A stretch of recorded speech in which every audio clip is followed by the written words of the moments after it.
जी, अब हम स्टार्ट कर रहे हैं। सबसे पहले मॉड्यूल है हमारा पेंशन का।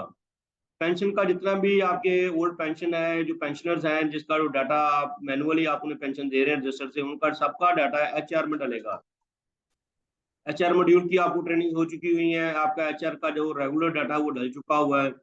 उसी मॉड्यूल में जो आपके पेंशनर है उनका डाटा डलेगा, कि जितने भी आपके ओल्ड पेंशनर है जिनको आप पेंशन दे रहे हैं, जो तो आप रिटायर होंगे उनका डाटा तो आ जाएगा, जो आज से रिटायर हो रहे हैं उनका डाटा कंटिन्यू हो जाएगा। जो पहले से रिटायर है उनका जारी बात है एचआर में डाटा नहीं है, उन तमाम का डाटा हम एचआर में डालेंगे। उसके लिए ये है कि उसकी स्टार्ट ले लें और उसका एंड ले लें, दो चीजें लेके कि तो आप पेंशन मॉड्यूल को कंटिन्यू कर दें, जब दोबारा आपके पास टाइम हो तो उसकी जो सेंटर वाली है सारी स्टेप फिल कर दें। लेकिन आपको ऑपरेट करने के लिए पेंशन को ये जरूरी है कि उसने ज्वाइनिंग कब की और कब किसी रिटायर हुआ और किस डेजिग्नेशन से हुआ, दो चीजें लाजमी है। तो ये दो चीजें डाल के पेंशन मॉड्यूल को स्टार्ट कर दे, जैसे टाइम मिले तो हफ्ते 10 दिन में आप सारा डाटा दोबारा अपडेट कर देंगे कि उसमें पेंशन मॉड्यूल को या एचआर को फर्क नहीं पड़ेगा। तो एचआर में जितना भी पेंशनर है आपका सबका सबका डाटा एचआर में डलेगा। जैसे ही एचआर में डलेगा तो पेंशन में इशू होना शुरू हो जाएगा। रेगुलर एम्प्लॉयज वो भी एचआर में डालते हैं, वो आपके एफएमएस में इशू होते हैं और पेरोल, उसे पेरोल के लिए यूज किया जा रहा होता है, वहाँ उनकी फाइनेंशियल प्रोफाइल हम बनाते हैं। इसी तरह पेंशन का डाटा भी एचआर में डालेगा और वो डाटा पेंशन में शो होना शुरू हो जाएगा, इनकी वहाँ फाइनेंशियल प्रोफाइल बनेगी और उनका भी मंथली पेरोल आगे कंटिन्यू हो जाएगा। बिल मतलब कि उसका एक निकलेगा, सबका एक स्टेटमेंट निकलेगी जो बैंक में एक चेक के साथ जाएगी, उनके उन अकाउंट्स में पैसे ट्रांसफर दिए जाएंगे। जी, मैं स्क्रीन शेयर करता हूँ आपसे और पेंशन मॉड्यूल को हम स्टार्ट करते हैं। भट्टी साहब, मेरा एक सवाल है। मैं एमसी जंग से बात कर रहा हूँ, वलीद तारिक। जी बताइए बड़ी। सर, जैसे एम्प्लॉयर का पुराना डाटा आपने नए सॉफ्टवेयर में पेस्ट किया था, क्या पेंशन जो हमने पहले ऐड किया हुआ था पुराने एफएमएस में, वो आप इधर पेस्ट नहीं कर सकते? अब हमें दोबारा एक उसमें एक। उसमें ना तो एफआरसी की डिटेल है जी। और उसमें काफी डिटेल आपकी मिस है। उसमें ना ही उसमें ये बताया गया ये रिटायर हुआ ये पेंशन है उसकी, ना उसमें पेंशन की चीजें बताई गई हैं, ना उसे ये बताया गया ज्वाइन कब किया था, किस डेजिग्नेशन पे ज्वाइन किया था, कब रिटायर हुआ, किस डेजिग्नेशन पे रिटायर हुआ। एफआरसी जो उसकी फैमिली की डिटेल है वो उसमें मिस है। तो मीन्स अगर वो डाटा ट्रांसफर हो भी जाएगा तो सारे डाटे को आपको दोबारा से अपडेट करना पड़ेगा। उसमें ये होगा कि आपके पास नाम आ रहा होगा, पता चल गया इस नाम का डाटा उसको आपने अपडेट कर दिया, दूसरा वही नाम किसी और का था तो उसकी जो फैमिली उसका जोड़ दी। बेहतर ये कि नहीं आप सर, आईडी कार्ड के ऊपर अगर आप पेस्ट कर दें तो कोई मुश्किल नहीं है। हमने उसका भी तो कर लिया है, रेगुलर एम्प्लॉयर जो थे। इस वक्त मैक्सिमम लोगों के पेंशन का डाटा डल चुका हुआ है। वो आपके 50+ एलजीज, 200 में से 100 एलजी अपना डाटा डाल चुकी है। अगर मैं एमसीएल लाहौर की बात करूं तो उनका कोई 85 100 के करीब पेंशनर है, उनका मैक्सिमम डाटा एंट्री हो चुकी हुई है। अगर मैं बात करूं पीएलजीबी की, जितना भी उनका डाटा है वो उनका कोई मेरे ख्याल में कोई 1500 1600 के करीब डाटा है, उनका भी मैक्सिमम डाटा डाल चुका होगा पेंशनर का। बाकी एलजीज है, हाँ, एलजीज में अगर मैं बिहाड़ी लोधरा की बात करूं तो उन्होंने भी अपना डाटा काफी हद तक कंप्लीट किया हुआ है। ये ठीक हो गया सर। ओके। वो तो समझ नहीं आती भी इन्हें दिलाना कुछ। ये सबसे पहले आ गया ये सेटअप। सेटअप में जो रसीट है, जो आप पेंशन का उधर से चेक लिखते हैं एफएमएस से, एफएमएस से जैसे ही आप पेंशन का चेक लिखते हैं तो यहाँ पे वो पेंशन की रिसीट मार्क हो जाती है। अभी जो पेरोल को यूज कर रहे हैं, सिस्टम को यूज कर रहे हैं, उनको हम देख लेते हैं। सुल्तान बिहाड़ी, मैं बिहाड़ी का डाटा निकाल लेता हूँ।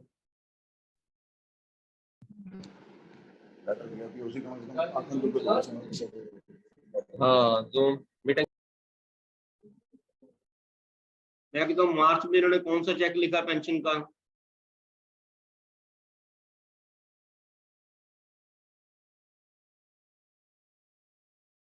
चेक की डेट ये थी और ये अमाउंट थी उसकी, लिस्ट कर देता हूँ।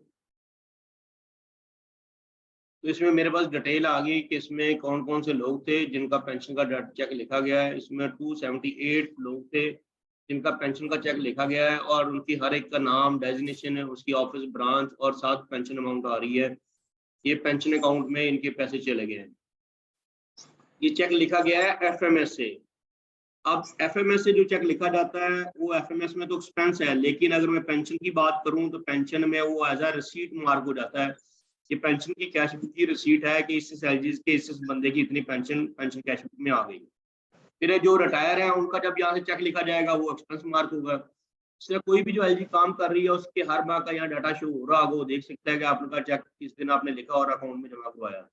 इसी तरह जब आप पीएलजीबी को चेक दे रहे होते हैं तो पीएलजीबी में हर एलजी का चेक नंबर और डेट आ रही होगी, पर्सन आ रहे होंगे, कितने पर्सन का ये चेक लिखा गया जो यहाँ पे मार्क हुआ हुआ है।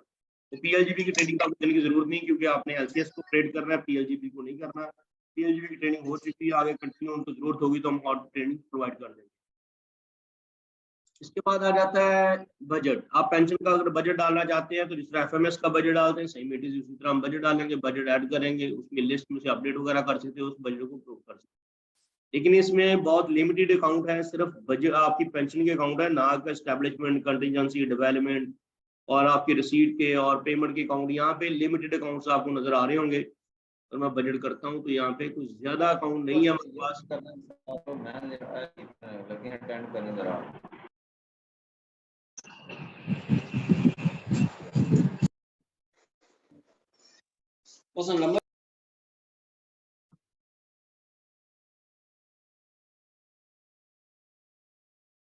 ये मेरे पास लिमिटेड अकाउंट होंगे,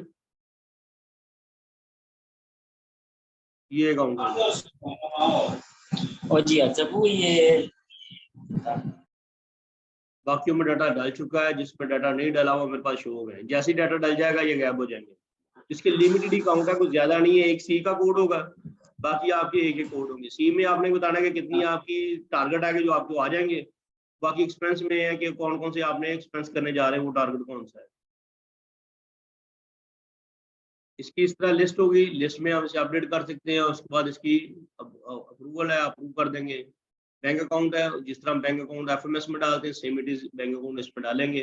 फिर इसके बाद उसकी अकाउंट डालेंगे, बैंक अकाउंट यहाँ से डाल जाएंगे। जब बैंक अकाउंट यहाँ से हमारे इसमें डल जाएंगे, ब्रांच और अकाउंट नंबर, ओपनिंग बैलेंस हर चीज डालने के बाद इसकी आ जाती है चेकबुक। जब अकाउंट डल जाते हैं फिर उसकी एफएमएस में चेकबुक डालते हैं, उसी तरह इसमें भी उसकी चेकबुक डालेंगे।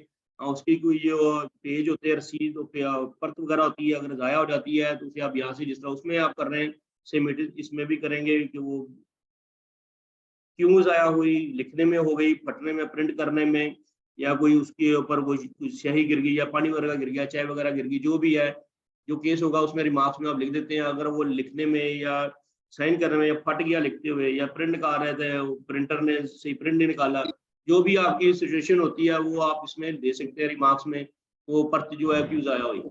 यहाँ पे आपको डर रही होती है। क्या कहते हैं पेंशनर, सबसे पहले जो होता है पेंशनर, जो नया पेंशनर की बात करूँ पहले तो उसे 6 माह पहले पेंशन ऑर्डर इशू कर दिया जाता है कि ये पेंशनर 6 माह बाद ये बंदा रिटायर हो जाएगा। उसे 6 माह पहले इत्तला मिल जाती है। तो 6 माह में अपने एनओसी और जो आपकी बाकी चीजें हैं उसकी वो, ताकि वो अपने डॉक्यूमेंट इकट्ठे कर ले, एज पर रूल वो डॉक्यूमेंट अपने इकट्ठे कर लेता है। सबसे पहले हम इसमें देखते हैं कि किसी को भी एलजी को ले लेते हैं कि 6 माह पहले कौन से, 6 माह के बाद कौन कौन से एम्प्लॉय रिटायर होने वाले हैं। किसी भी एलजी को ले लेते हैं, मैं एमसीएल को ही ले लेता हूँ, लाहौर को, क्योंकि लाहौर का डाटा भी काफी हद तक डल चुका है।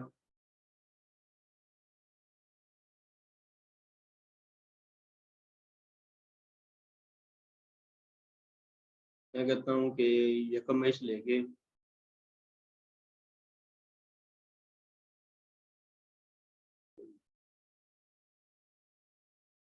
नवंबर तक, 30 नवंबर तक कितने लोग रिटायर होने जा रहे हैं। मेरे पास यहाँ लिस्ट शो हो जाएगी कि ये अगले 6 माह में ये लोग रिटायर होने जा रहे हैं। उनका यहाँ से मैं बनाऊंगा ताकि वो उनका एक लेटर इशू हो जाए, उनको उसके ऊपर तमाम की लिस्ट आ जाएगी कि ये लोग इस 6 माह में अगले में रिटायर होने जा रहे हैं। तो उनको ताकि पता चल जाए, उनको इन्फॉर्मेशन होगी कि हम रिटायर हो रहे हैं, ताकि अपने डॉक्यूमेंट जो है वो अपने इकट्ठे करें और इकट्ठे करके ताकि वो अपने रिटायरमेंट डेट से पहले दे दें कि ये बंदे रिटायर होने जा रहे हैं। हाँ, इसमें ये भी है कि आप रिटायरमेंट पहले भी ले सकते हैं। अगर आपकी रिटायरमेंट सुपरएनुएशन डेट अगर आगे है, आपने मेडिकल ले लिया, पास दफा होता है कि जबरन रिटायर भी कर देते हैं, तो वो सारी चीज़ें साथ साथ चलती हैं। इसमें ये 2 बंदों की रिटायरमेंट नहीं आई, इसकी 24 में थी, इसकी अभी मई में थी, वो उन्होंने रिटायरमेंट, क्योंकि एक होती सर्विस, एज सर्विस आपकी पूरी हो जाए, अभी एज लिमिट रहती है, तो आप अभी रिटायरमेंट ले सकते हैं, मेडिकल बेस भी बना सकते हैं। 290 लोग अगले जो आज 6 माह उसमें लाहौर के रिटायर होने जा रहे हैं। इनका यहाँ से मैं सिलेक्ट करूंगा तो 290 का यहाँ से मैं सेव कर सकता हूँ, ताकि इनका मैं ऑर्डर निकाल सकता हूँ, रिटायरमेंट ऑर्डर। तो यहाँ से इसका हम रिटायरमेंट ऑर्डर निकाल रहे होंगे। सबसे पहले लिस्ट में जो हमने ऑर्डर निकाले वो लिस्ट में हमें शो हो रहे होंगे, क्योंकि हर माह ही आपके रिटायरमेंट ऑर्डर निकल रहे होते हैं कि अगले 6 माह के निकाले, फिर आप अगले निकालते, अगले माह में कौन से, मतलब 6 माह होने के बाद पूरे होने से पहले ही अगले मतलब कौन से रिटायर हो रहे हैं, उसके बाद कौन से रिटायर हो रहे हैं। तो ये आप कंटिन्यू आपकी चलती रहती है प्रैक्टिस के कौन कौन से आप, मैंने मई तक किए, फिर जून में कौन से रिटायर हो रहे हैं, जुलाई अगस्त में कौन से हो रहे हैं, तो हर माह वो आप कंटिन्यू आगे करते रहते हैं। ये उनकी लिस्ट है कि कितने आपने रिटायरमेंट ऑर्डर इशू कर दिए हैं। फिर आ जाती है रजिस्ट्रेशन। जब वो रिटायरमेंट ऑर्डर इशू हो जाता है तो उसके बाद उनकी रजिस्ट्रेशन होती है। मैं इसको ही ले लेता हूँ, इनमें से बंदा ये ले लेता हूँ, ये 23 में रिटायर होने जा रहा है, ये ले लेता हूँ, इसका शनाख्ती कार्ड ले लेता हूँ। मैं कहता हूँ ये बंदा रिटायर हो गया, अब वो अपने डॉक्यूमेंट जमा करवाने आ गया, क्योंकि रिटायरमेंट ऑर्डर के बाद रजिस्ट्रेशन है उस बंदे की, जो बंदा रिटायर हो रहा है।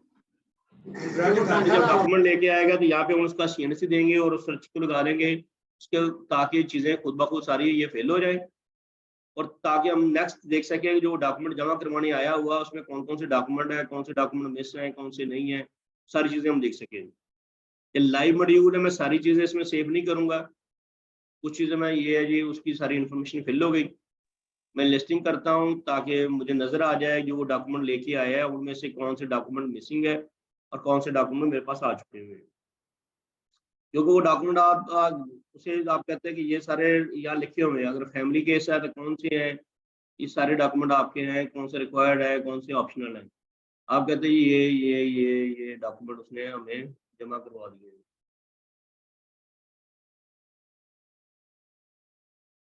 चले अभी मैं ये थोड़े से नीचे वाले हटा देता हूँ। ये डॉक्यूमेंट उसने जमा करवा दिए मुझे, मैंने इसे सेव कर दिया। ये डॉक्यूमेंट मेरे पास इस बंदे के आ गए हैं, मैंने चेक कर लिए। अब मैं उसे सारी बात है रसीद भी तो दूंगा ना कि भैया ये डॉक्यूमेंट आपने मुझे जमा करवाए हैं। ये डाटा मेरा सेव हो गया, मैं ये प्रिंट निकालूंगा एक, उसे ताकि मैं प्रिंट निकाल के दूं ताकि वो देख सके कि उसने कौन से डॉक्यूमेंट जमा करवाए हैं, कौन से नहीं जमा करवाए। और उस बंदे के पास एक्सेस होगी हमारे सिस्टम की, वो हमारे सिस्टम से डायरेक्ट इस सिस्टम को अप्रोच कर सकता है। ये टिक आ गया जी उसने जो डॉक्यूमेंट जमा करवाए थे, और ये सारे क्रॉस आ गए जो उसने डॉक्यूमेंट अभी जमा नहीं करवाए। अगर फैमिली केस है तो ये नीचे वाले डॉक्यूमेंट लाजमी हो जाते हैं जो जमा करवाने होते हैं, वो खुद है तो ऊपर वाले डॉक्यूमेंट होते हैं। अब यहाँ पे ये QR कोड आ रहा है, आपके पास मोबाइल होगा, इसे स्कैन करेंगे तो ये सारा पेज आपके मोबाइल में जिस चीज़ से स्कैन करेंगे आ जाएगा। अगर कोई भाई इसके स्कैन करना चाह रहा है, इसमें और थोड़ा सा साइज बड़ा कर देता हूँ, इसे आप इस QR कोड को स्कैन कर लें। ये पेज देखिए आपके पास जो पेज है ये आ गया है, इस बंदे की इन्फॉर्मेशन आ गई है, फायरमैन है, इस शनाख्ती card number, cell number, BPS हर चीज इसकी आ रही है। ये कर रहा है कुछ स्कैन से अपने मोबाइल से QR कोड को करना चाह रहा तो कर ले, ताकि मैं वरना नेक्स्ट स्टेप पे चला जाऊँ। अगर हम ये QR कोड को स्कैन करेंगे तो ये पेज आपके मोबाइल में ओपन हो जाएगा, इसका लिंक आ जाएगा, लिंक पे क्लिक करेंगे तो ये पेज खुल जाएगा। मीन्स कि उसके पास वो जो पेज है वो उसके पास वो एक्सेस है कि मैंने कौन से डॉक्यूमेंट जमा करवाए हैं। वो किसी भी टाइम हमारे सिस्टम को एक्सेस करके आपने देख सकता है कि कौन से इसकी मिसिंग है डायग्राम ये पेज में और कौन से अभी उसने जमा करवा दिए हैं। ये कोई भाई कर रहा है स्कैन या आगे चलूं?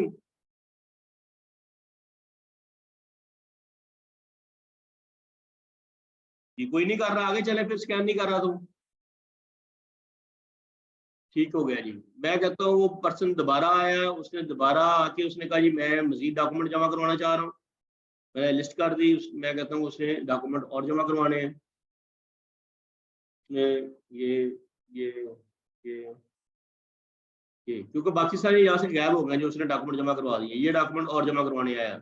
अगर उसी में से एडिट करनी है तो वो लिस्ट में जाके करेंगे। मैं कहता हूँ उसने ये मजीद डॉक्यूमेंट और जमा करवा दिए। नेक्स्ट आया, उसने मजीद डॉक्यूमेंट जमा करवा दिए, मैंने उसे सेव कर दिया। अब मैं प्रिंट करूंगा तो उसके मजीद डॉक्यूमेंट मेरे पास आ चुके हैं। ये नहीं, जो मैंने टिक कर दिए उसके मजीद डॉक्यूमेंट और मेरे पास आ गए हैं, उसने बाकी जो मिसिंग डॉक्यूमेंट थे अपने कंप्लीट कर दिए हैं। जो क्यूआर कोड के जरिए उसे नजर तो आ रहा था मेरा ये डॉक्यूमेंट मेरे मिसिंग है, अब ये डॉक्यूमेंट उसके मेरे पास कंप्लीट है। ठीक हो गई, दोबारा अगर आता है फिर आप इसे अपडेट कर सकते हैं जो बाकी डॉक्यूमेंट जमा करवाना चाह रहे हैं। उसके शनाख्ती कार्ड देंगे, लिस्ट करेंगे, ये फिल हो जाएगा और डॉक्यूमेंट जो जमा करवा दिए वो यहाँ से हाइड हो गए, जो बाकी हैं वो आपको नजर आ रहे हैं। जैसे जैसे डॉक्यूमेंट जमा करवाते जाएगा यहाँ से ये गायब हो जाएंगे और वो उस साइड पे चले जाएंगे जहाँ उसकी डॉक्यूमेंट जमा हो चुके हैं। ये था रजिस्ट्रेशन लिस्ट है कि किस किस बंदे की अब तक रजिस्ट्रेशन हो चुकी हुई है, किस किस ने अपने डॉक्यूमेंट यहाँ पे वेरीफाई करवा के अब सबमिट कर दिए और केस को प्रोसेस करने के लिए डाल दिया है। फिर है LCS पेंशनर। ओल्ड हमने इसलिए ऊपर रखा है कि सबसे पहले अभी जो काम हो रहा है वो ओल्ड के ऊपर हो रहा है, जो करंट है वो तो एक आधे रिटायर होगा एक दिन में 2 दिन में। तो सबसे पहले जो आपके रिटायर है 200 या 300 लोग, उनको आप यहाँ से डाल रहे होंगे। न्यू पेंशनर में वो लोग आते हैं जो ऊपर रिटायरमेंट आर्डर इशू हुआ, फिर उनकी रजिस्ट्रेशन हुई, फिर यहाँ पे आएंगे न्यू पेंशनर में वो लोग जो अभी रिटायर हुए, उनका पेंशन आर्डर बना, रजिस्ट्रेशन हुई और इसमें शो होंगे। ओल्ड पेंशनर में वो सारे लोग जो पहले से रिटायर है यहाँ शो हो रहे हैं। या मैं करूंगा, मैं ड्यूरेशन दे दूंगा कोई भी, तो मेरे पास यहाँ पे स्टाफ सारा शेयर हो जाएगा, शो हो जाएगा। मैं देखता हूँ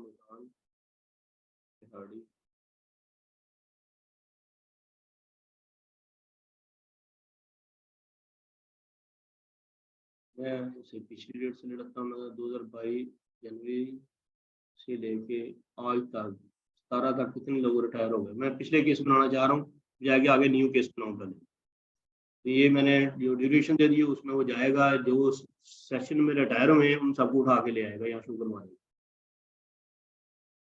ताकि हम उनका आगे पेंशन केस बना सकें। उनका प्रोसेस है, उनकी जो डॉक्यूमेंटेशन थी, उनकी जो चीज़ें हैं, वो इसमें सारी चीज़ें आई हुई हैं। हमने हर चीज़ का फार्मूला लगाया हुआ है कि जब से आप कह लें कि 80 से लेके अब तक के फार्मूले इसमें लगे हुए हैं। कैसे देखेंगे, कैसे उनके ऊपर हो रहा है काम, यहाँ से हम किसी एक बंदे को सिलेक्ट कर लेते हैं, फिर आगे हम देखते रहते हैं। ये था 17 का, हमको 14 का ले लेते हैं। तो 17 के ऊपर 20% है मेडिकल, इनके ऊपर 25 है। तो ये मैंने ये ले लिया है, इसको मैं जनरेट करता हूँ। इसकी पेंशन को, पेंशन कैसे जनरेट हो रही है, जरूरी नहीं कि वो रिटायर हो तो उसका हो सकता है मे बी वो रेगुलर हो, वो मेडिकल लेके जाना चाह रहा हो सकता है गवर्नमेंट ने उसे सस्पेंड कर दिया हो। कोई भी सिनेरियो को सिस्टम डील करेगा। ये मेडिकल है, अभी इनमेच्योर में रिटायरमेंट लेना चाहता है कि पेंशन नहीं लगेगी, कोई बाहर का केस था उसका हो गया हुआ, जॉब छोड़ के जाना चाहता है, या कोई अच्छी जॉब दूसरी इदारे में होगी तो वो अभी 3-4 साल 5 साल हुए थे तो वो तभी छोड़ के जा सकता है कि उसमें इनमेच्योर मतलब कि मेच्योर अभी नहीं हुई थी तो उसकी कोई पेंशन नहीं लगी, इनवैलिड पेंशन होगा। इसमें तमाम कैटेगरीज इसमें दी हुई है जिसके तहत हम इसको ऑपरेट कर रहे होंगे। इन सर्विस अगर रिटायरमेंट ले रहा है वो भी है, अगर सुपरएनुएशन है वो भी है, और जो बाकी सारी फार्मूलेशन है वो भी इसमें लगी हुई है, कौन कौन से फार्मूले के तहत ये क्या क्या काम कर रहा है।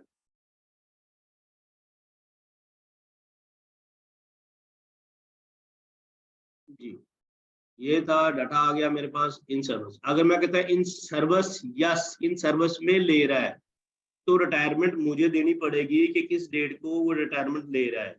और मैं कहता हूँ नहीं सर्विस नहीं है, सुपरएनुएशन है। सुपरएनुएशन की अपनी सुपरएनुएशन है और उसकी इन सर्विस डेथ हो गई थी, उसकी फैमिली में कोई ऐसा मेंबर नहीं था जॉब कर सके, तो इन सर्विस डेथ में वो चीज़ आ जाती है। अगर फैमिली मेंबर हो तो वो जारी बात है उसकी उसी वक्त पेंशन स्टार्ट कर दी जाती है या दूसरे बंदे को जॉब दी जाती है। अगर फैमिली पेंशन केस आप बना रहे हैं, क्योंकि ये तमाम केस को डील करता है, ये एक ही पेज पे हमने तमाम को डील करवाया, बजाय कि हम 4-5 स्टेजेस बना देते हैं लोगों को पता नहीं चलना था कि ये किसका केस बनाना है, और फिर पता चलना था आधे रॉन्ग केस बना दिए। इसी पेज के ऊपर ये है सुपरएनुएशन है, इन सर्विस डेथ है या फैमिली पेंशन। अगर वो खुद से रिटायरमेंट ले रहा है, रिटायरमेंट डेट आ गई, फिर इसमें आ जाती है प्रोटर्निटी retirement, compulsory retirement, anticipatory pension या इनवैलिड पेंशन। इसमें 4 है कि वो कौन सी है टाइप जिसके तहत वो उसे रिटायर किया जा रहा है या वो रिटायरमेंट ले रहा है, और रिटायरमेंट डेट खुद डाल रहे होंगे। मैं ऐसे अभी इसी नो कर देता हूँ, वो साथ ही वो चेंज हो गया, वो कॉलम खत्म हो गया और ये मेरे पास दूसरी चीज़ आ गई। मैं सुपरएनुएशन ले लेता हूँ, जो आपका केस होगा वही लेंगे, बेसिक पे मैं कहता हूँ, मैं एज्यूम कर लेता हूँ ताकि कैलकुलेशन करनी आपको आसान हो जाए। मैं कहता हूँ ये थी 70 पर्सनल पे। ये आपको पता होगा पर्सनल पे, जारी बात है बेसिक पे की स्टेजेस है, एक स्टेज पे आगे बेसिक पे ब्रेक हो जाती है, जो आगे कॉलम ही नहीं है कि उसकी जब सर्विस इतनी हो लेंथ हो जाए सर्विस की तो बेसिक पे स्टॉप हो जाती है, पर्सनल पे कंटिन्यू हो जाती है। बाज़ लोगों को सीनियर पोस्ट अलाउंस, उससे सीनियर पोस्ट का वो चार्ज होता है, उसी के ऊपर रिटायर होता है। मैं कहता हूँ उसका भी 10,000 में डाल देता हूँ। मैंने अज्यूम कर लिया जी 1 लाख टोटल है। मैं कहता हूँ उसकी नॉट क्वालिफिकेशन स्टेटस, मैं कहता हूँ अभी के लिए मैं नो कर देता हूँ कि नहीं कुछ भी नहीं है। मैं कैलकुलेट करता हूँ तो मेरे पास उसकी पेंशन जो है वो 70 आ चुकी है। मैं कोई भी उसका पीपीओ नंबर दे देता हूँ, पेंशन स्टार्ट डेट दे देता हूँ, दे देता हूँ। जारी बात ये पुराने लोग हैं, इनकी चीजें यहाँ मिस होंगी जैसे जैसे नए लोग आ जाएंगे। अब ये पूछ रहा है ग्रेजुटी यस या नो, वो ग्रेजुटी लेना चाह रहा है या नहीं लेना चाह रहा है। वो कहता है कि मैंने 100% पेंशन लेनी, मैंने ग्रेजुटी नहीं लेनी, उसे 100% पेंशन दे दी जाएगी, इसे नो कर दिया जाएगा। अगर वो कहता है नहीं मैंने ग्रेजुटी लेनी है, तो अगर मैं इसे यस करता हूँ तो मेरा सिस्टम इसे फौरी एक ये नई लैंड लिया है, वो बता रहा है कि जो उसकी पेंशन लगी है उसका 60, क्योंकि पेंशन लगती है जो आपका 100% उसका 70%, 100 का 70% आपकी पेंशन है। अब 70 को समझे वो 100 है, 70 का 65% आपकी नेट पेंशन है, 35% कंप्यूटेड पोर्शन है जो आप सरेंडर करने जा रहे हैं फॉर द पीरियड ऑफ आपकी जो एज है उसके ऊपर। एज जो नंबर ऑफ एज परचेज, ये एक फॉर टेबल है आपका, ये इसकी बैकएंड पे खुद वर्क कर रहा है। वो आपकी डेट ऑफ बर्थ को लेता है, रिटायरमेंट को लेता है, और ये खुद ब खुद परचेज जो नंबर है आपकी ईयर के खुद ब खुद उस बेस पे चेंज करता रहता है। ये फिक्स नहीं है। अगर ये आपने 45 साल की एज में या 50 साल में ली तो रिटायरमेंट ये और होगा, अगर आपने 55 में ली, 56 में ली, 58 में ली तो ये परचेज ऑफ ईयर चेंज होता रहेगा, क्योंकि ये टेबल आपके पास मौजूद होगा, पेंशन का आपको पता होगा, ये बैकएंड पे लगा हुआ है, ये खुद ब खुद काम कर रहा है। अब आता है कंप्यूटर पोर्शन, उसको जो मिलेगी ग्रेजुटी वो ये है 36 लाख उसको ग्रेजुटी मिलेगी। अब है ये इसका स्केल 14 है, 15 तक 25 है, 16 एंड अबव आपका 20% मेडिकल होता है। मेडिकल जो बना उसके ऊपर भी एक 2010 में 25% उसका भी लिया गया, वो भी सिस्टम खुद कर रहा है। फिर उसने उसका मेडिकल बना दिया, ये चीज़ें सिस्टम खुद बना रहा है अगर आप इसे यस कर रहे हैं। और जैसे स्केल के ऊपर होगा तो ये मेडिकल खुद ब खुद अप एंड डाउन कर देगा। इसी में अगर वो खुद है तो ठीक है, अगर कोई फैमिली है या उन सर्विस डेथ है, इन सर्विस डेथ में आप जारी बात है कि वो नहीं करवा सकता, ग्रेजुटी नहीं करवा सकता। फैमिली में भी ग्रेजुटी नहीं होती, लेकिन ये है कि ग्रेजुटी उसने ली हुई थी पहले से, तो फिर तो जारी बात है वो बंदे ने ग्रेजुटी ली थी, अब उसकी 2-4 साल बाद डेथ होगी, और मौत अल्लाह के हाथ में, 65 में 70 में मतलब रिटायर हुआ, उसके कुछ ईयर के बाद उसकी डेथ हो गई या फैमिली का पेंशन बनी जाएगी, तो जारी बात है वो 70 का 75% होता है। तो जो बंदा पेंशन ले रहा था वो 70% थी, उसकी 100% की 70 उसकी पेंशन मिल रही थी। 70 के आगे 2 पोर्शन हो चुके थे। 70 का एक 65% वो ले रहा था, 35 उसने कंप्यूटर करवाई हुई थी जो उसने ग्रेजुटी ली। अब क्या होगा, जो उसकी 70 थी 70 की 75 होगा क्योंकि फैमिली का पेंशन है, और 75 का जो ग्रेजुएट ले चुका वो इसमें से वही फार्मूला से कट कर रहा होगा क्योंकि उसने ग्रेजुएटी पहले से ली हुई है। नया केस भी है या वो चल रहा था केस तब भी है, तो ये सारे केस को यहाँ पे डील करेगा। तो मतलब फैमिली करेंगे तो इसको सारी चीजें डाल देंगे, उसने ग्रेजुएटी यस की हुई है, पहले चीजें डालनी पड़ेंगी हमें सारी, मैं वही डाल देता हूँ। लेकिन अब वो पैसे वो नहीं बनेंगे जो पहले थे। डाला मैंने 1 लाख ही है,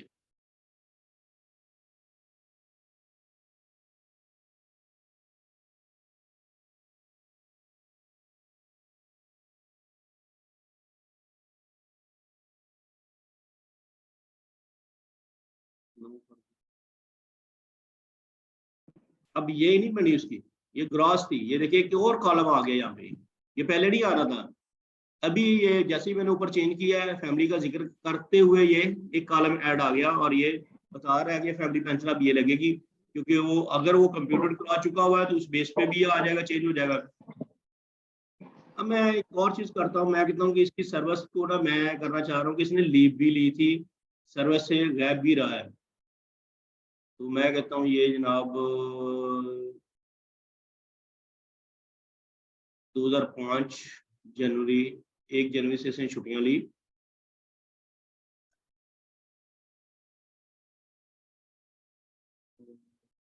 पाँच से ली, 5 साल तक गैप रहा।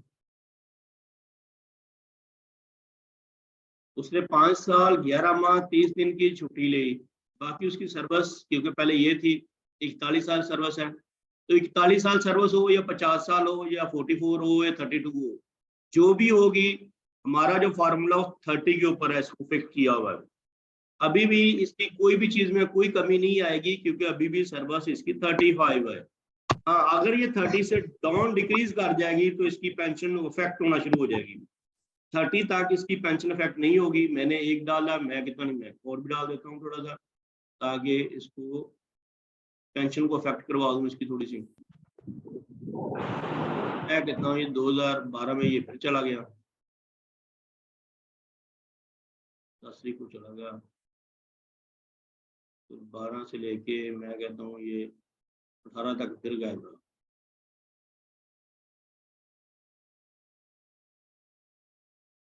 अभी एक साल भी कम नहीं हुई, क्योंकि 29 साल 8 माह 23 दिन उसके बाकी है। तो अभी मतलब अगर राउंड कर दूं तो ये 30 ही बन जाएगा मेरा, राउंड करूंगा तो 30 है, क्योंकि 8 है, 6 से प्लस है, ये 23 है। ये जारी बात, अगर राउंड करूंगा तो ये पूरा माह करके आगे ले जाएगा। अगर इसमें राउंड करूंगा, पहले 9 है, 9 करके अगले फ्रंट में ट्रांसफर करेगा, तो मेरा 30 पूरा हो जाएगा।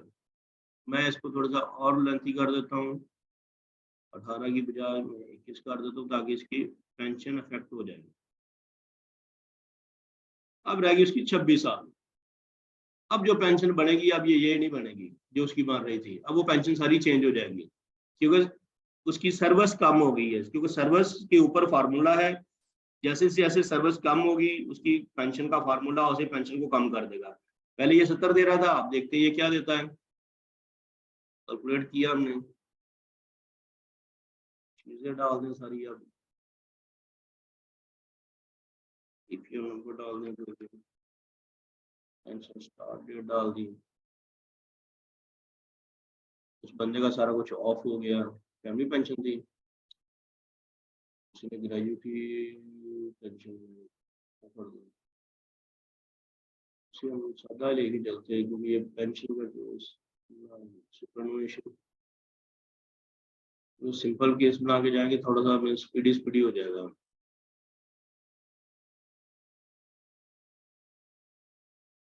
हमने लीव डाली, सारा कुछ डाली, वो उस बंदे की डलेंगी। यहाँ कर देता हूँ 70, 20, 10,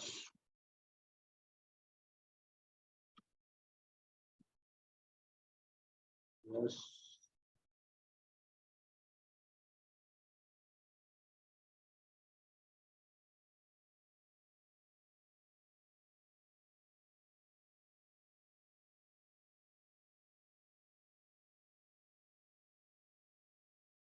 मैं एक ही जम करवा 25 साल पे सर्विस ले आया उसकी, एक ही जम में, ताकि मुझे पता चल जाए कि इसकी कैलकुलेट में अब क्या बन रही। अब इसकी बाकी जो बची, जो 25 साल तो छुट्टियां, उसके 15 साल तो छुट्टियां कर ली हैं, 41 साल सर्विस थी, 15 साल निकल गया, 25 साल बच गया, 15। अब इसकी जो नॉट क्वालिफाइड सर्विस है वो 15 साल ये आ गई, ये इसकी क्वालिफाइड सर्विस आ गई। अब मैं इसको PPO number, pension start date, अब इसकी वो पेंशन वो नहीं लगेगी, यस ये देखिए फार्मूले ने पकड़ के, मैंने ऊपर एक ही दिया हुआ है, 70 दिया, 20 दिया, 10 दिया है, जस्ट मैंने उसकी सर्विस को कम किया। इसने लीव की हुई है, 15 साल छुट्टी पे रहा है, 15 साल 10 माह 19 दिन छुट्टी पे रहा है। इसकी सर्विस को मैं 25 साल पे ले आया हूँ, 25 साल 8 माह 25 दिन उसने टोटल सर्विस की है। जैसी उसकी सर्विस ये हुई कम, तो इसकी 70 से पेंशन नीचे आ गई खुद ब खुद। क्या टोटल ब्रेक ऊपर कर रहा है 70 के ऊपर जितनी भी 30 साल के ऊपर सर्विस है वो काउंट नहीं है। जैसे 30 साल से नीचे आना शुरू हो जाएगी वो काउंटेबल होगी, वो फार्मूले में आएगी और वो उसको कम कर देगा। अब इसकी हम बाकी चीजें भी आ गई है, ऐसे मैं ग्रेजुएटली एडजस्ट कर देता हूँ ताकि बाकी चीजें फिल हो जाए मेरी। मेडिकल भी आ जाएगा क्योंकि 14 स्केल है, 25% के हिसाब से ये चीजें आ जाएंगी। ये मेरे पास ये अभी मेरे पास ये 93 से फार्मूले लगे हुए हैं, 93 से लेके, क्योंकि जो रिटायर है 93 में हुए वहां से लेके, या 97 से, बल्कि 97 से 93 है, 77 है, 97 है, 2001 है, ये सारे फार्मूले लगे हुए हैं। क्योंकि ये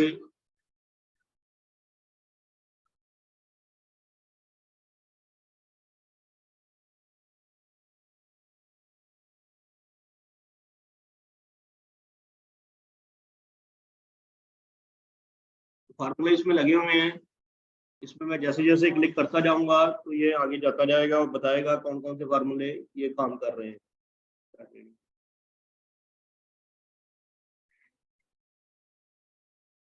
ये मैं कहता हूँ ये इसे ये लगा, ये लगा। इसमें एक और चीज भी है, इसकी तो पेंशन ज्यादा आ गई ना ऊपर से। अगर वो पहले दूसरे स्केल के होते उनकी पेंशन कम आ रही होती है। तो 2013 में गवर्नमेंट ने, पहले 2010 में ऐलान किया था गवर्नमेंट ने, सबसे पहला ऐलान 2010 में हुआ था, जिनकी पेंशन 3000 से कम है उनकी 3000 कर दी जाए, जिनकी फैमिली की पेंशन 2250 से कम है 2250 कर दी जाए। अगर मैं इस बटन को क्लिक करूंगा तो सुपरसीड करके ये इसके मुताबिक कर देगा और ये कर देगा। फिर गवर्नमेंट ने 2013 में किया था, जिन पर्सन की पेंशन 5000 से कम है और फैमिली 3700 से कम है,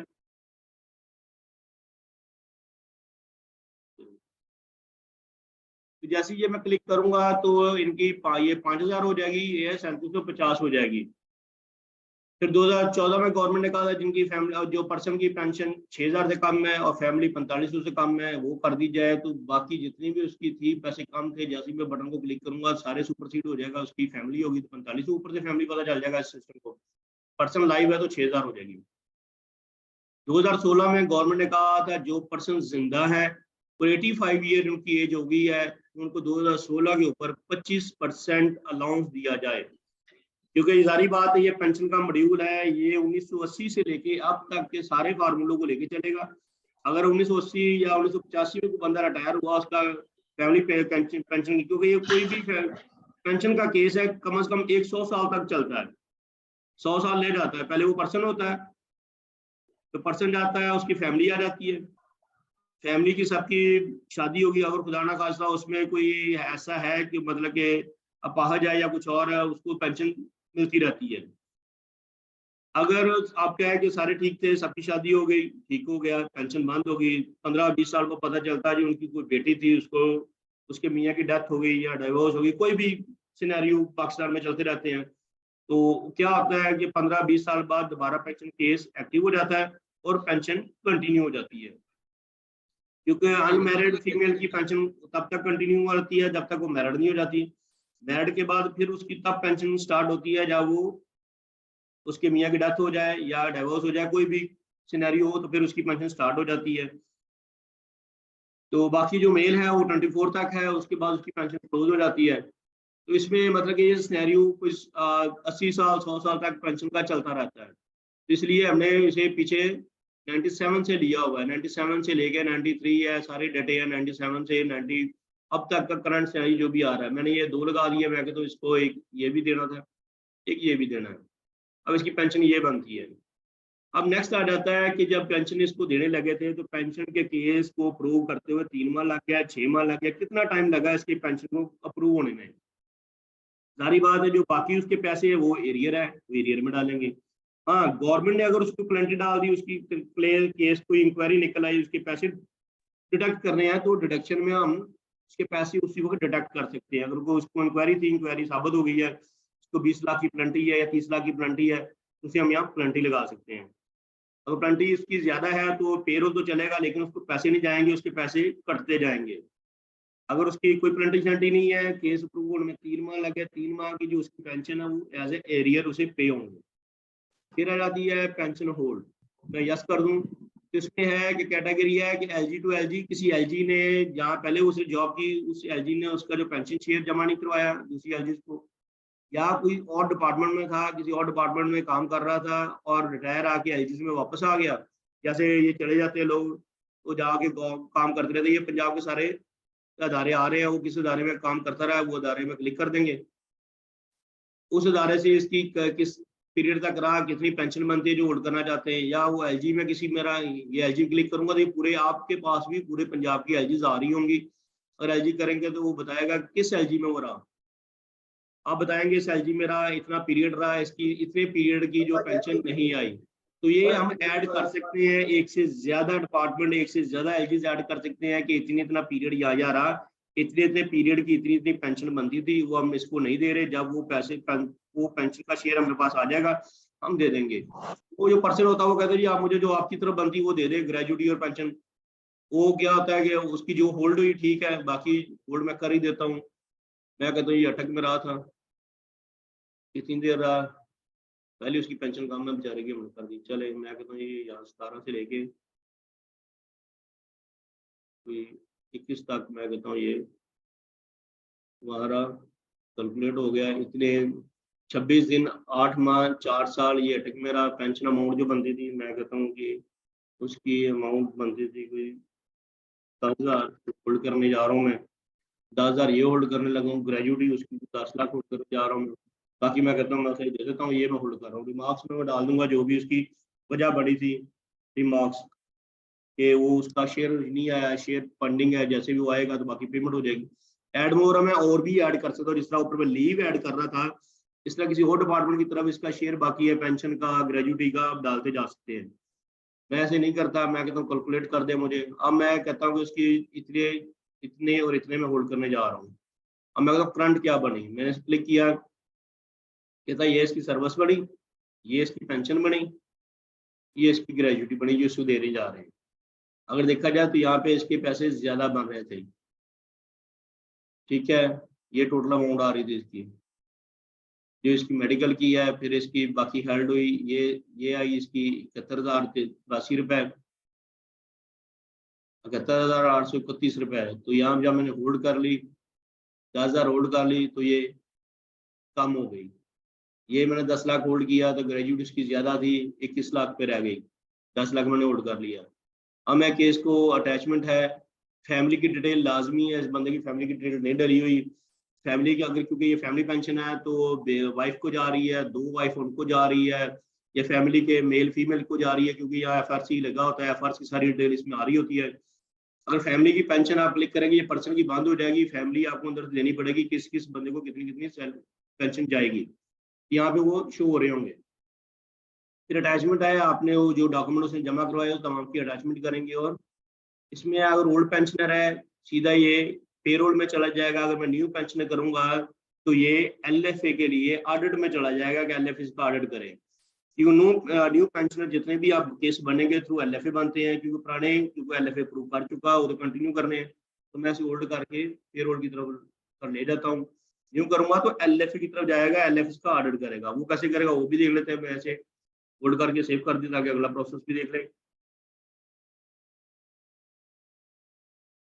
अब अगर ये न्यू होता तो ये, अगर मैं दिखाता हूँ ऊपर ऊपर से यहाँ एलएफए आ रहा होगा, एलएफए की ये वहाँ जाके शो हो जाता है, एलएफए से दोबारा देखता है, इसकी कैलकुलेशनों को देखता है जो उसकी हुई हुई है। ये एलएफए ब्रांच है, एलएफए ब्रांच की लिस्ट में ये शो हो जाता, वो लिस्ट करता, ये केस मेरे पास अप्रूव होने के लिए आया, वो देखता है, उसको व्यू करता है, व्यू में यही सारी चीजें आती है।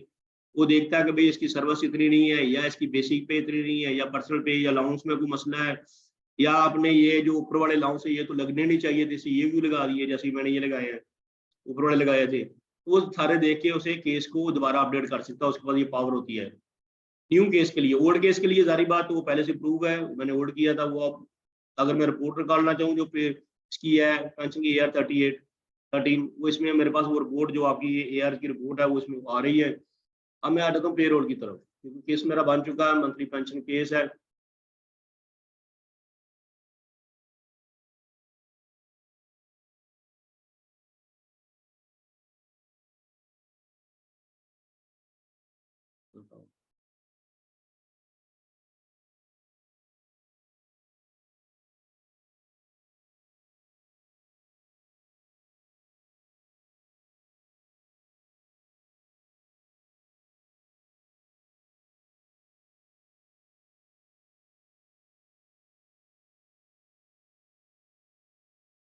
यहाँ पे जो जितने भी पेंशन केस मेरे पास बन चुके हैं, फाइनेंशियल प्रोफाइल बन चुकी हैं, सारी की आना शुरू हो गई है। मैं पहले ट्रेनिंग दी थी, उस दिन डाली थी, ये जो मैंने अब डाल दी है। सबको आगे लेकर जाना है तो मैं सबको क्लिक किया और सेव कर दिया। ये एमओएफ साइड से थी, एमओएफ ने सेव किया कि ये इन बंदों की पेंशन बननी है और ये आगे चलेगी। नेक्स्ट, ये आ गई अब आपके पास ऑडिट पे। ऑडिट जारी बात है, एलएफए है, वो इसे देखेगा आगे इसकी पेमेंट के लिए, फिर इसके बाद इसकी पेमेंट होगी। तो एलएफए इसे क्या देख रहा होगा, वही सारी चीजें कि जो इसके पैसे हैं सही है, इसकी वेरिफिकेशन तो नहीं है। पता चलता है उस बंदे की डेथ हुई, 6 माह से उसको पैसे दिए जा रहे हैं। तो अगर बंदे की डेथ हो जाए तो जारी बात है केस दोबारा आएगा। जब दोबारा केस आएगा वो 70 का 75% होगा।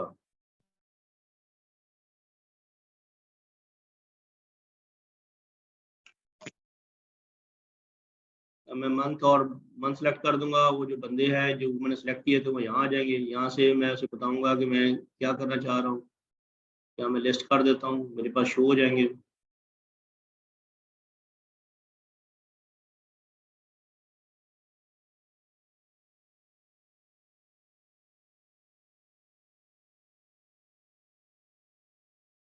मैंने लिस्ट की, मेरे पास वो बंदे शो हो गए।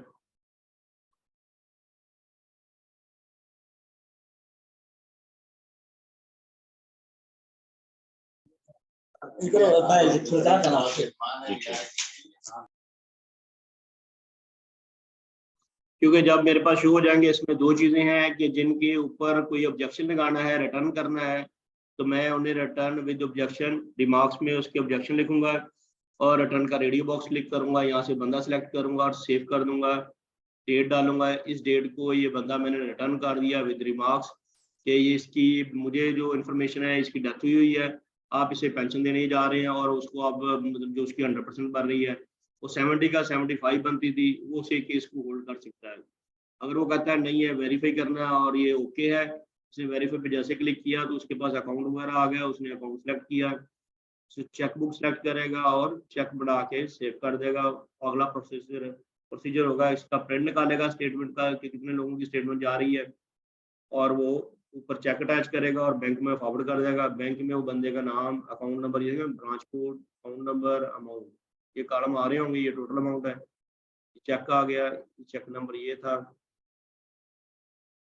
चेकबुक और चेक नंबर आ जाएगा और ये आगे मैं सेव कर दूंगा। तो ये मेरा कंप्लीट हो गया। इसके बाद इसकी प्रिंट है, प्रिंट के बाद सारी बात है, चेक लिखा गया है, प्रिंट निकल आया लिस्ट का, अटैच करके वेरीफाई करके हम उसे भेज देंगे। ये ले, अब मैं सेव करूंगा तो ये मेरा फाइनल हो जाएगा। ये चेक बुक का cheque account number, cheque book, cheque number ये है और ये वेरीफाई है, रिमार्क्स में आ जाएगा। और ये बंदे जिनको मैं सिलेक्ट करूंगा यहाँ से, उनका ये मैं कहता ये इन दोनों का चेक बन जाए, इन दोनों का चेक बन जाएगा। तीसरे का नहीं बनेगा क्योंकि मैंने अनचेक किया हुआ है, चेक नहीं किया। अगर मैं तीनों को बनाना है, मैंने सारा चेक कर दिया, अब सबका चेक बन जाएगा। तो ये टोटल है। आगे क्या आ गया हमारे पास, इसे चेक बनने के बाद इसकी लिस्ट बन जाती है कौन कौन से चेक बन चुके हैं। फिर उसकी स्लिप्स है, जो आप बैंक की स्लिप है और बंदे वाली स्लिप है, इसमें यहाँ से स्लिप निकल आती हैं। ये जी हमारा पेर और पेंशन सिस्टम था। इसमें हमने पेंशन शुरू से लेके एंड देखा कि हमने जो हमारे रेगुलर एम्प्लॉयज हैं उनकी कंट्रीब्यूशन है वो इस पेंशन का सीट का पोर्शन बनती है। जो हमारे रिटायर एम्प्लॉयज हैं उनकी हम फाइनेंशियल प्रोफाइल बनाते हैं कि इसमें फार्मूले आप कह लें कि 77 से लेके 77 से जो रिटायर एम्प्लॉई हैं 80 से, वहाँ से लेके 77 से 80 से लेके अब तक के जो फार्मूले इसकी बैकेंड पे वर्क कर रहे हैं, कैलकुलेशन कर रहे हैं, बजाय कि आप सारा डाटा निकालें उस वक्त क्या क्या चीज़ें थी, क्या करना था, कितने परसेंट था, किसका कितने परसेंट था, एज के ऊपर क्या टेबल के ऊपर फार्मूले हैं, अगर ये 45 साल में या 50 साल में रिटायर हो रहा है तो उससे क्या मिलेगा। हर चीज़ ईच एंड एवरीथिंग हमने इसमें डाल दी हुई है। आपने जस्ट क्लिक करते जाना और ये काम होता जाएगा। मैं स्क्रीन को ऑफ करने जा रहा हूँ। किसी भाई का कोई क्वेश्चन है इसके ऊपर तो वो पूछ सकता है कि मेरा ये क्वेश्चन है, मुझे इस चीज़ की समझ नहीं आई कि ये 70 से लेके अब तक कैसे काम कर रहा है, फार्मूले कौन से लगे हुए हैं। उस शीट के ऊपर आप देखें तो फार्मूले लिखे हुए हैं कि ये कितने कितने परसेंट है, किसके कितने परसेंट नहीं है। मतलब स्क्रीन से आप देख सकते हैं, जो स्क्रीन वहाँ पे पड़ी हुई है कि किस ईयर में कौन कौन सी चीज़ें आ रही हैं और कितने कितने परसेंट आ रही हैं।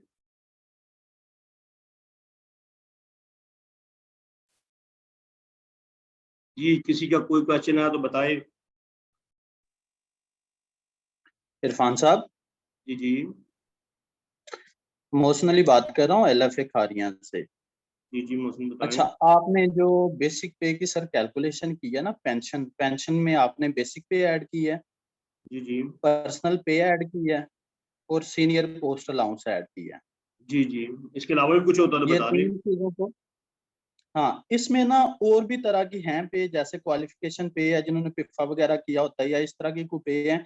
मेरी सजेशन ये है कि उसमें ना एक टैब दे दें कोई अदर पे का, जो which is commutable towards pension, countable towards pension. नहीं, फीफा तो वगैरह अगर कोई किया। उसके रिलेटेड, नहीं, असल में ना अगर कोई, ये सिस्टम जो काम कर रहा है ये कर रहा है एलजीज के लिए। अच्छा एलजीज को जिसने फीफा किया होगा उसे कोई मार्क्स, कोई पैसे, कुछ भी नहीं दिया जाएगा। आप एफडी की बात कर रहे हैं, सही कर रहे हैं। ये जी जी सिस्टम एलजीज के लिए बनाया गया हुआ है, और एलजीज के जो सीनियर बंदे हैं, जितने भी बंदे हैं ना पंजाब के, मेरी अभी भी मीटिंग है, मैं अभी निकल रहा हूँ इस मीटिंग में पेंशन के ऊपर। हम्म मोस्ट सीनियर पंजाब के सारे बंदे, डिप्टी हम्म सेक्रेटरी पेंशन और डायरेक्टर पेंशन, और इधर से एएस और एसएस, मतलब आज भी मीटिंग इनके साथ है, ये सारे सीनियर लोग बैठते हैं इस सिस्टम में। ये चीजें जो ऊपर नीचे ठीक है। करनी है, अभी आज लास्ट मीटिंग मेरा फाइनल हो, मैंने तो कल मैंने ट्रेनिंग दे दी है, लॉन्च कर दिया है। हमने आज फिर मीटिंग रखी हुई थी, हमें आप दोबारा दिखाएं, ठीक है। इसमें कुछ चीज रहती है या मिस है, हम वो भी डलवाएं। तो उन्होंने, ये मैंने बनाया था कोई, अब 2000 थे वो, इसे 97 पे ले गए हैं, कहते नहीं वहां से डालें, ये फार्मूले वहां से लेके आए। मतलब कि वो जितने सीनियर लोग हैं ना पंजाब के, वो मेरे साथ आज भी मीटिंग में मौजूद होंगे। अभी थोड़ी देर तक मीटिंग हमारी स्टार्ट होने वाली, मैं निकल रहा हूँ सेक्रेटरीट के लिए।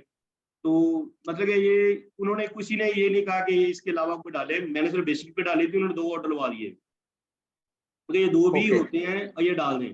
अगर जरूरत पड़ी तो सारी इसमें बात है, एक अनाउंसमेंट हो जाएगी, कोई मसला नहीं है। अगर वो कहते हैं कि ये डाल दे तो डाल देंगे। इसमें एक और चीज थोड़ा सा गाइड करते हैं। जी जी अगर कोई पर्सन LCS का एम्प्लॉय जो है, उसकी डेथ होती है, उस which is non pensionable service, उसकी पेंशन नहीं लगेगी, तो उसको HR से कैसे निकालेंगे, जी क्योंकि जी, उसने एचआर से नहीं पेंशन में तो निकालेंगे, दर्शाना नहीं। उसे कुछ भी नहीं करेंगे उसकी। अगर तो वो डेली वेजेस पे है तो निकाल के उसे स्टॉप कर देंगे, फारग कर देंगे। अगर वो रेगुलर एम्प्लॉय था तो उसकी सैलरी चलती रहेगी 60 साल तक। जब 60 साल तक उसकी सैलरी, अगर उसके घर में कोई जॉब वाला नहीं था ना, उसका बेटा बेटी था, वाइफ उसकी अनपढ़ थी, किसी ने जॉब नहीं दी, 60 साल तक आपकी उसकी सैलरी चलेगी। लेकिन उसमें से कन्वेंस लोन्स आपको पता है वो काट लिया जाता है, बाकी सैलरी वैसे ही, इंक्रीमेंट भी वैसे ही नहीं सर, लगेंगे। उसकी पेंशनेबल सर्विस ही नहीं है। अगर नहीं पेंशन उसकी लगनी ही नहीं है, इन नहीं नहीं, वो सर्विस 60 नहीं नहीं, डेथ वो है 60 उसकी। साल तक, मैं बताता हूँ, 60 साल तक आप उसे पे देंगे। जब 60 साल पूरे हो जाएंगे, मेरी 60 साल बात के तो बाद सुनिए उसकी ना पेंशन सर, स्टार्ट हो जाएगी। कोई बंदा भी उसकी पे नहीं ले सकता अगर कोई क्वालिफाई नहीं करता उस कैटेगरी। नहीं, अगर मैं कहता हूँ उसकी शादी नहीं हुई, उसकी बीवी नहीं है, बच्चे नहीं है, उसके पेरेंट्स की पेंशन लग जाएगी, पेरेंट्स को सैलरी जाएगी 60 साल तक। अगर उसकी शादी नहीं हुई, अभी स्टार्ट की, 2 4 5 साल बाद उसकी डेथ हो जाती है एम्प्लॉयज की, उसकी शादी भी नहीं हुई थी, जारी बात है कोई भी आगे पीछे नहीं, लेकिन पेरेंट्स जिंदा थे, तो सैलरी 60 साल तक उसकी सैलरी पेरेंट्स को जाती रहेगी, जब तक पेरेंट्स जिंदा है। क्योंकि ये सारे सिनेरियो मेरे डिस्कस हो चुके हुए हैं, ये हर रोज तो मैं किसी ना किसी मीटिंग में इन्हीं में होता हूँ, तो सारे उन्होंने सीनियर लोग इकट्ठे करके बैठाए होते, चलो ये आए करें डिस्कस इनके ऊपर। तो अगर वो रेगुलर एम्प्लॉय था, रेगुलर हो चुका था, अगर डेली वेजेस पे तो सारी बात डिलीट हो गया, फारग हो गया बस। अगर वो अब रेगुलर इसमें ये एम्प्लॉय भी था, थोड़ा बताएं, एक पेंशनर जो था, उसकी डेथ होगी, कोई फैमिली पेंशन भी नहीं है, उसको वहां से स्टॉप कैसे करना है, वो भी थोड़ा सा बता दें। उसका केस ही नहीं बनेगा, स्टॉप कर देंगे यहीं पे बस। नहीं, केस तो ऑलरेडी चल रहा है ना, पेंशनर लिस्ट में तो ऑलरेडी है, वो पहले पेंशन ले रहा था, उसकी एक टाइम आया जहाँ पे उसकी ठीक है, डेथ वो होगी, अभी जो कोई भी बता रहा बंदा था, उसका। वो उसकी सबकी शादियां हो गई, 10 साल 20 साल पेंशन हाँ जी, स्टॉप रही, 20 साल बाद दोबारा, यहाँ पेंशन स्टॉप है, पेंशन स्टॉप कर देंगे। 20 साल पेंशन स्टॉप रही, फिर उसकी किसी बेटी की डेथ हो जाती, मियाँ की डेथ होगी बेटी के, या डाइवोर्स होगी, उसकी बेटी की दोबारा 20 साल बाद दोबारा पेंशन एक्टिव हो जाएगी। और जो फार्मूले लग के आएंगे तो उसे उसकी करंट सिनेरियो के मुताबिक पेंशन कंटिन्यू कर देंगे। यहीं से पेंशन स्टॉप करेंगे, स्टॉप कर दे, वो हेल्ड हो जाएगी वहीं पर, रुक जाएगी उतनी देर के लिए जब तक उसे दोबारा एक्टिविटी करेंगे। तो दोबारा एक्टिव ठीक 10 साल है। 15 साल 20 साल बाद, क्योंकि मैंने बहुत से केस देखे हैं, तो 20 25 साल बाद उस बेटी और उसकी जो बेटी थी, उसके मियाँ की डेथ हो गई, 20 25 साल बाद वो दोबारा गई है, उसने उस केस को दोबारा एक्टिव किया, अदालत के थ्रू जारी सक्सेशन सर्टिफिकेट लिया, जाके अप्लाई कर दिया और उसने अपनी पेंशन दोबारा 25 साल बाद 30 साल बाद स्टार्ट करवा दी, तो जब तक वो जिंदा रहेगी दोबारा पेंशन कंटिन्यू रह जाएगी। तो ये स्टॉप ओके, होगी, स्टॉप का पीरियड कितना होगा ये नहीं पता, लेकिन दोबारा कंटिन्यू हो सकती है। ओके हो गया, ओके हो गया। जी, अब आपको कंटिन्यू करेंगे हमारे जो है एपीओ, वो आपको लेके चलेंगे आगे। तो क्वेश्चन होगा तो दोबारा इंशाल्लाह कल लास्ट ट्रेनिंग हमारा सेशन होगा, उसमें हम देखेंगे। तो इंशाल्लाह नेक्स्ट कल मुलाकात होती है, क्योंकि अब मैं मीटिंग लिए निकल रहा हूँ इंशाल्लाह। तो ओके जी, अल्लाह हाफिज़। आपने ट्रेनिंग छोड़ के नहीं जानी, अब बाकी मॉड्यूल्स के ऊपर ट्रेनिंग स्टार्ट होने लगी है, तो वो आपको कंटिन्यू कर रहे हैं पीएमडीएस की तरफ से।